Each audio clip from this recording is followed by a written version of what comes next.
Imagine writing a book that connects with a lot of kids, that inspire them to read more, and then when Hollywood turns it into a movie, you as an author didn't even want to watch the movie. Well, today I'm going to talk about the Percy Jackson book and also the movie The Lightning Thief. So, the Percy Jackson books are aimed for the children around 9 to 14 years old, most likely to be a middle schoolers.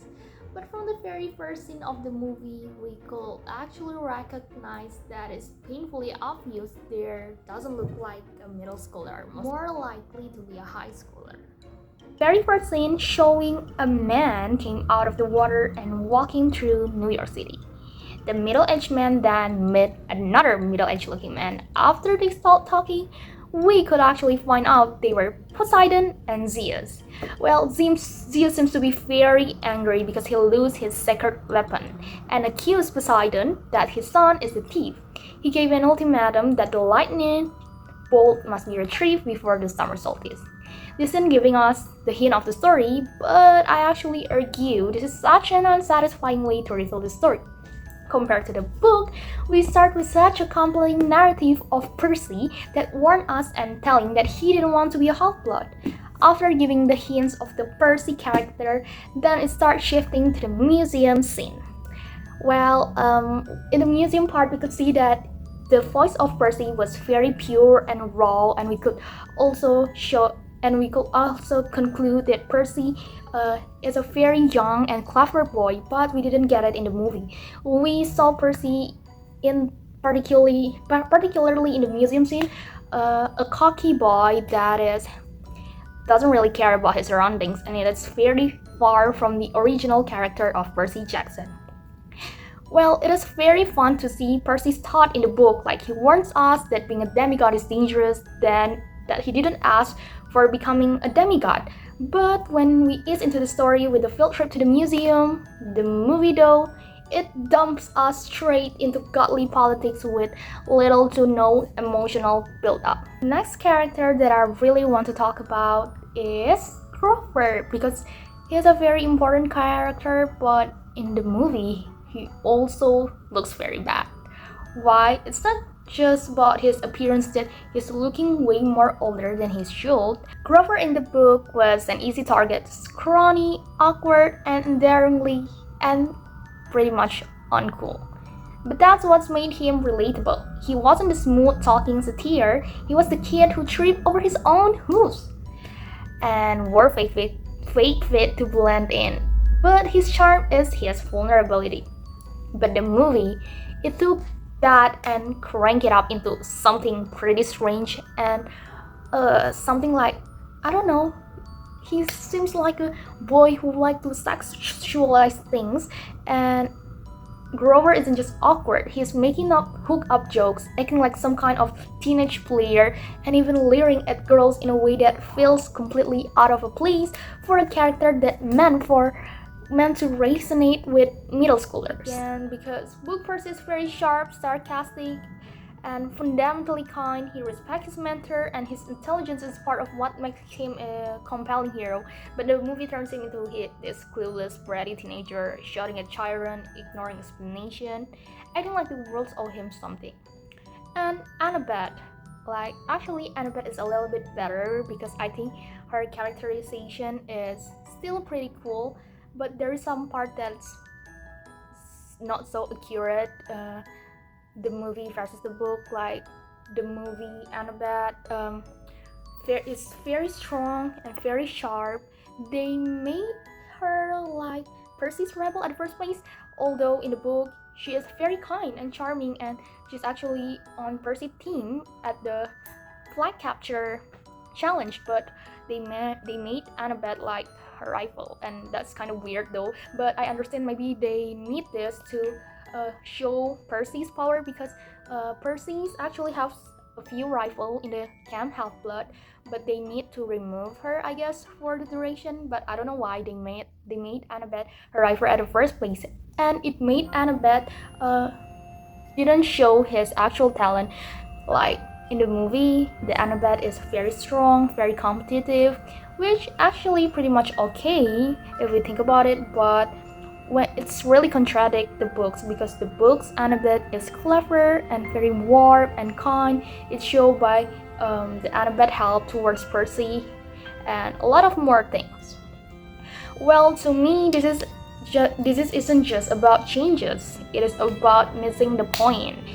Percy Jackson isn't like the Hunger Games or Twilight thing. It is a story about kids discovering their strange while still feeling kids. The movie aged them up, dumbed them down, and in doing so lost the heart of what made them special.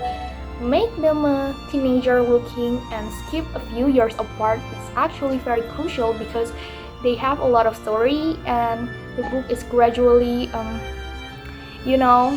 from 12 years old Percy to 13 years old, and they have to fulfill some kind of prophecy at certain age. When they skip that age, they skip a lot of logics in the book. That's why I guess the movie franchise only ended up with 2 movies, because they couldn't, like, they grew too old, I guess.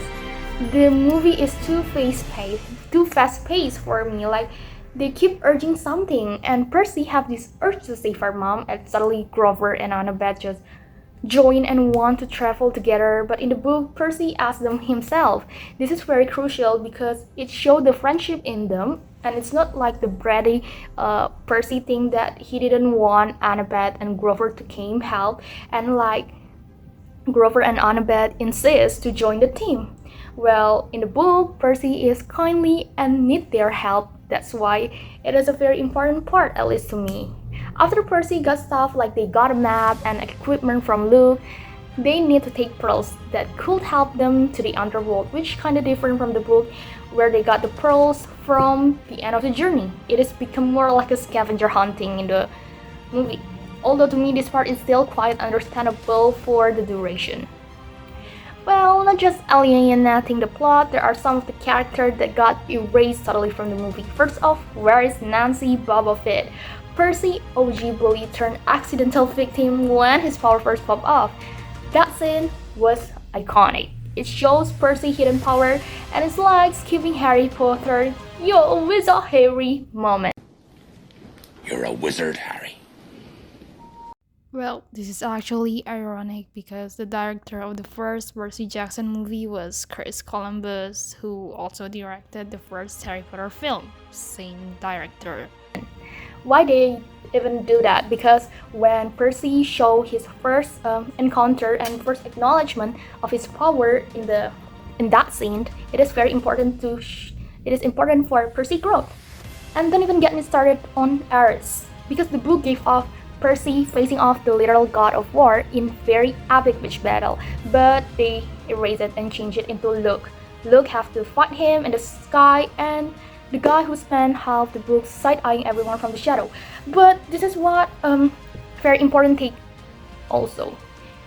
Luke is a very bright character. Luke is very smart, and he's outsmart everyone basically in the book, but they turn him into like a very weak villain that came in the last moment and fight Percy, but then he lose. Although in the book, Luke is very smart, he didn't even want to fight Percy.